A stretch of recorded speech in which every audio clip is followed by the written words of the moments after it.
Storming out of the gate immediately following the fade to black in yesterday's Nintendo Direct, Fire Emblem Three Houses was reborn anew, not as a sequel, prequel, not even as a turn-based strategy game, but as the second Warriors game in the series.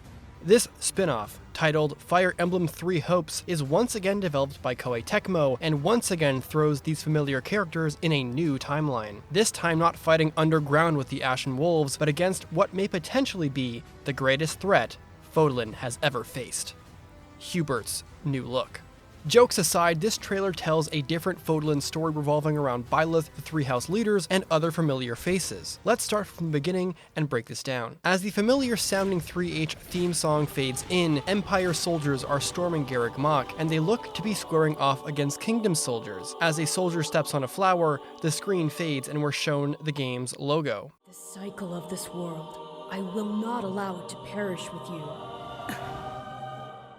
What may sound like Rhea at first may not be her after all. The disembodied voice sounds too deep to be that of the Archbishops, in my opinion. As the quote ends, we zoom into female Byleth's eye, right into some gameplay featuring the three lords. The first is Edelgard swinging her axe around, and we get a very familiar UI to Warriors 1. On the top right, the minimap is seen with a small icon of 80 heading south. On the bottom, Edelgard's HP is full, and she has two yellow gauges underneath that one. Savvy Warriors 1 players will recognize this as the yellow bars called the Warrior gauges. The Warrior gauge fills up as the character defeats enemies and collects, in at least Warriors 1, recovery items like Warrior tonics. In Warriors 1, these bars were in the top left corner. Towards the end of the sequence of attacks, she triggers a Warrior special, while attacking and not wielding a mirror, and instead some kind of sacred weapon as it glows like the others of its kind. Even though it looks incredibly similar to the axe of Ukon Vasera in its head, the handle is completely different. The contrast between this non-relic weapon being used while Dimitri and Claude use theirs in the time skip may suggest that those who slither in the dark may have a different role this time around. Does she not have access to the Emir now? More on this theory later. She then says, I seek to destroy the irrational power structure that shackles Fodlan. Well, we already know what she means by this, but seeing as how we also just saw the Empire forces attack Garreg Mach and that she's in her student outfit could be a sign that this is in fact the moment where Garreg Mach falls in the original story, which may have an alternate happening here. Then we cut in some cutscenes. Edelgard turns around and speaks to a tall man in a uniform with purple/bluish hair. The only one who fits this description is Lorenz. Instead, it could very well be the new OC of this universe, who we'll see later. Dimitri then chimes in with his own dialogue. If the kingdom is ever to part ways with our bloody past, this is the path we must walk. Dimitri suggests that the kingdom will need to toss aside its bloody history, presumably with the Empire, for a better future for Fodlan. Which is not really a sentiment shared in Three Houses. Dimitri is more concerned with revenge rather than throwing any beef to the side. Claude's line, while attacking with Failnaught, is the most intriguing to me. I have ambitions, Edelgard. Real ones. Nothing close to this sentiment is shared between him and Edelgard. In fact, this sentiment is closer shared with Byleth in their B support. In that Claude's dreams have always been grounded in reality, and sometimes has displayed concern if despite this, his dream was still too ambitious. Maybe the context of this dialogue is them discussing their own ambitions, with Claude commenting on how overly ambitious and reckless Edelgard's is.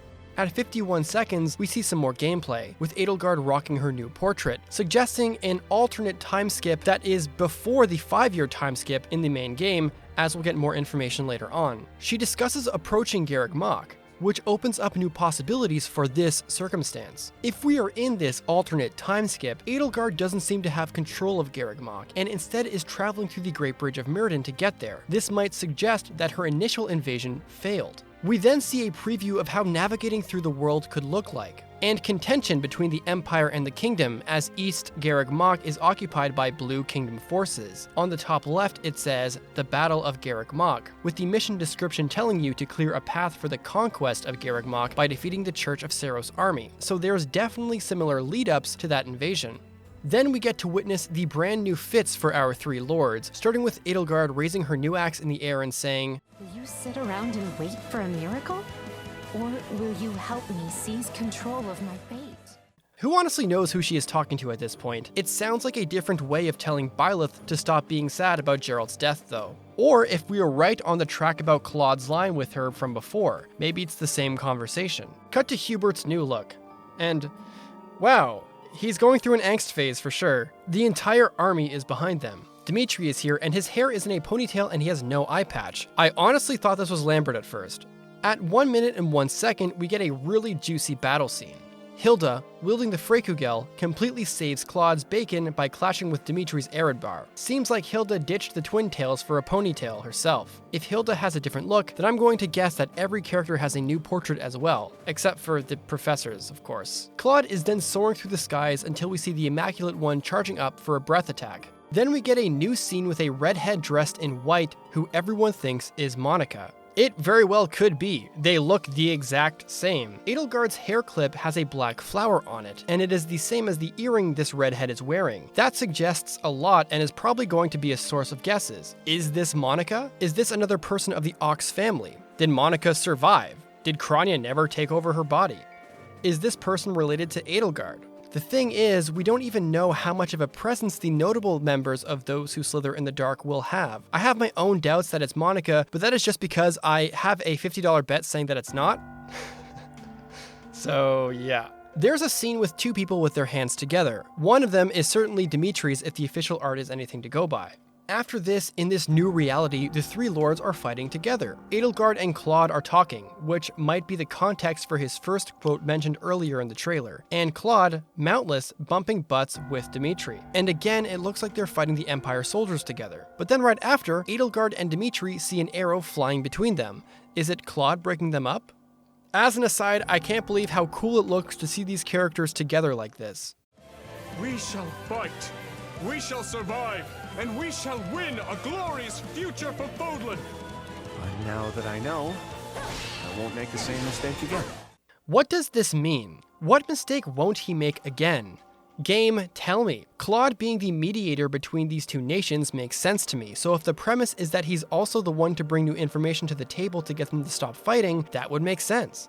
Edelgard tanks a hit from Judith and proceeds to wreck her shit while at the very end proccing the Crest of Flames, so we can expect that being a mechanic that improves combat. We get a portrait shot of the alternate timeskip Dimitri while fighting Randolph. Dimitri now has 2 warrior gauges. He is then shown fighting one of Those Who Slither in the Dark's demonic beasts. Claude seems to be able to mount and dismount while he fights a wild beast, meaning that's a thing in this game. That wasn't in Warriors 1. There's also another gauge along the bottom left of the portraits. Maybe it's this game's version of the Awakening gauge. Then there's another scene showing a room in Shambhala. The perspective shows that this is either a room that is flooded, which by the lore happens.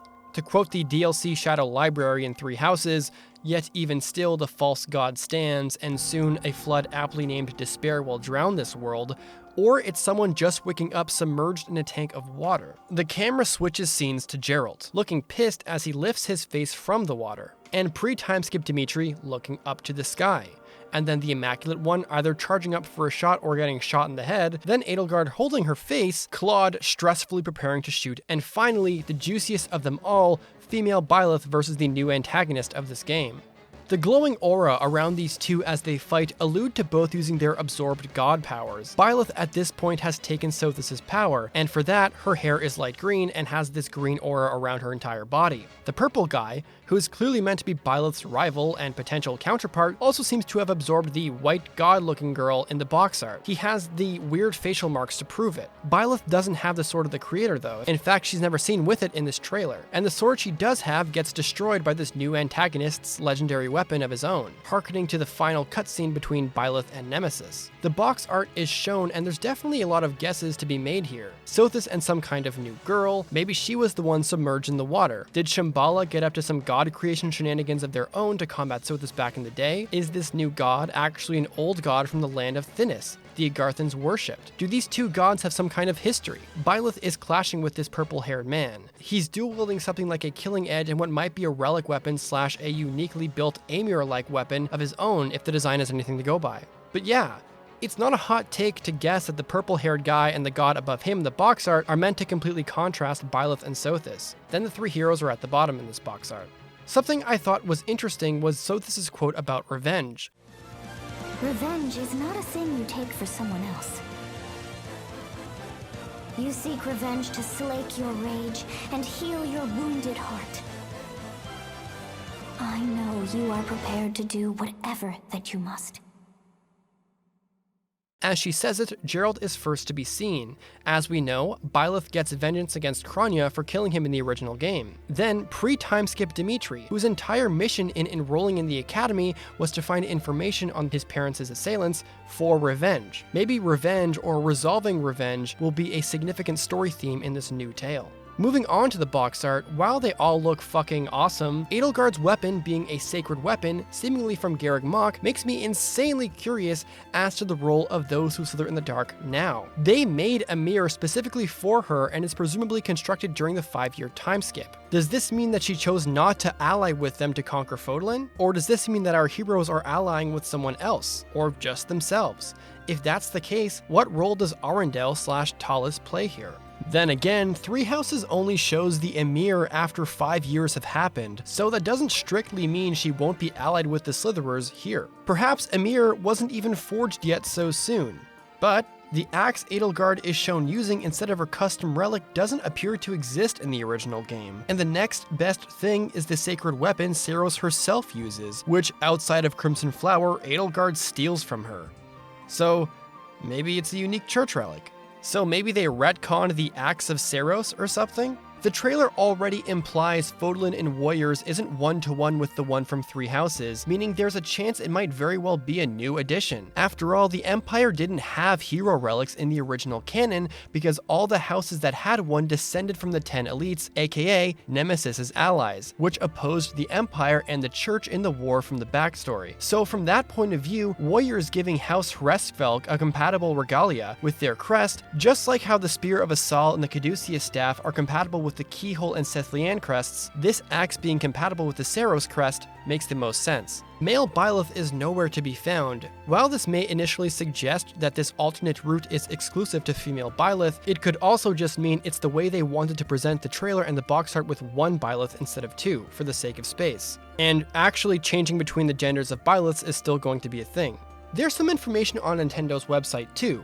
It's not too much, but this tidbit at the bottom is interesting. Purchase the digital version of the game to receive regular visits from a friendly messenger owl outside of your personal quarters. It'll gift you owl feathers that can be used to boost your support level with other characters, which suggests that warrior supports are back. And also suggests, and I hope to God, that Claude, Edelgard, and Dimitri can potentially support one another. Anyways, guys, that is going to be it for my analysis of this trailer. I hope you guys enjoyed it, and I hope you guys learned something as well. This was recorded just after the direct ended, after like 2 or 3 hours of writing and editing and stuff like that. If you guys did enjoy this analysis, please leave a like and comment down below your thoughts on this trailer or the analysis or your own hype for Three Hopes. I'd love to hear it. And if you're new to the channel and you're stumbling upon this because you're interested in learning more about Three Hopes and you're not subscribed yet, please consider doing so. I plan on covering news of this game as more information gets doled out to us via gaming articles or other trailers, and I don't doubt that there's going to be more Fire Emblem content in the form of mainline games or remakes down the line for this year. I just have a really good feeling about it. I have a fuck ton of experience with this series, and I'm always excited to cover as much information as I can as soon as I can. So if you're looking for someone who's a little bit more confident than the average person about Fire Emblem lore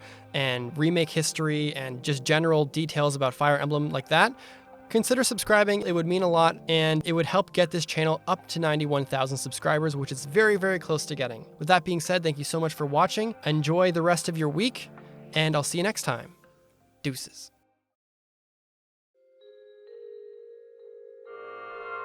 Thank you.